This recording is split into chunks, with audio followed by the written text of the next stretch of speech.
tuna kidogo wasiwasi kuhusiana na ile mili ambayo tunaendelea kupata Shakahola. Tunavyozungumza kwa sasa ni mili zaidi ya 425. Kwa hivyo kama mashirika kutetea haki za kibinadamu tunasema ya kwamba these numbers are increasing every day. It was a shock kwetu kuona ya kwamba tutapata watu zaidi ya 400.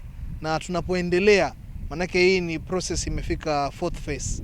Na bado hatujui itaendelea labda paka Disemba ama Januari mwaka ujao.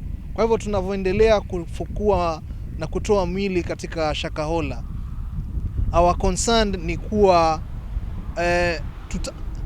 bado ile mili itakuwa ni mingi na itakuwa hakuna mahali ya kupeleka mili ile, kwa sababu ile storage facility ambayo iko hapo Malindi kutafika mahali itaweza kuwa imejaa, na tunavyozungumza tayari kuna dalili ya kwamba imeanza kujaa. Kwa hivyo sisi kama mashirika ni kusema ya kwamba serikali sasa ifocus na masuala ya DNA matching, iweze kuunganisha familia za wale mili ambayo iko pale ili tuweze kupunguza ile idadi ya mili ambayo iko sehemu ile ya Malindi. Kwa sasa pia jambo hili linaleta health hazard pia kwa wakazi wa Malindi. Kwa hivyo serikali kando na kushughulika na masuala ya process ya exhumation, sasa wangejikita katika masuala ya DNA matching ili wale ambao mili yao imepatikana pale waweze kuunganishwa na familia zao na wapewe mili na waweze kuzika katika sehemu kule ambao wanaweza kuzika. Kwa hivyo hii sasa ni jambo ambalo limetutia hofu, na kama watetezi wa haki za kibinadamu tunaomba ya kwamba sasa process ya DNA matching iweze kupewa kipaumbele katika process hii inavyoendelea, tulipoona ya exhumation na process ya autopsy.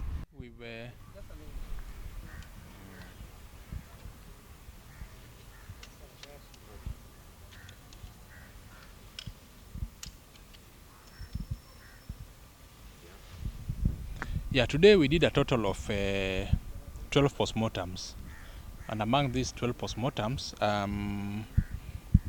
6 of them were female, while 4 were male. 2 we were unable to ascertain the gender. Children were the majority, which were 7, as adults were 5. Most of them were decomposed severely. This one who was a person who had died while in hospital. We were unable to do postmortem on this person during the last time we were here because we were tracing the relatives who we were able to find, and that enabled us to do the autopsy. So this was a relatively fresh person. Then most of them we were unable to determine the cause of death, being that they were decomposed. 8 of them actually were decomposed, but 4 of them we were able to determine that they died because of starvation. That is all. Police cell. While in the police cell, he had refused to eat, so he was brought to hospital while dehydrated, while also starved.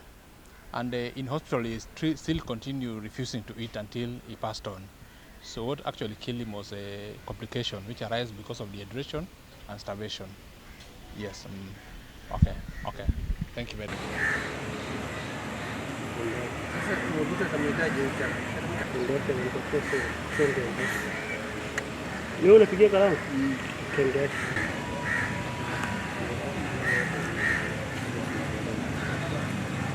Yaani kata hizo umetoroka hivyo.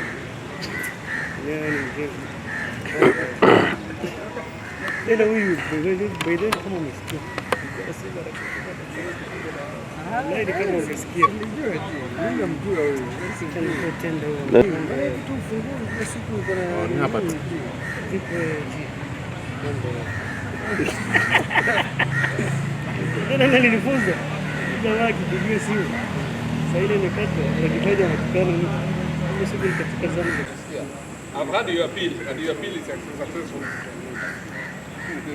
Natuli. Hata ukitoka.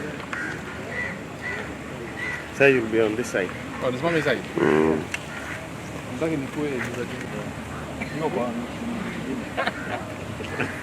Yeye ni sawa tu. Sisi ni wadogo bwana, lazima tugoje. Sasa look around actually. Wengine hawachukui simu. Hakuna. Hakuna miki bwana. Mpaka ila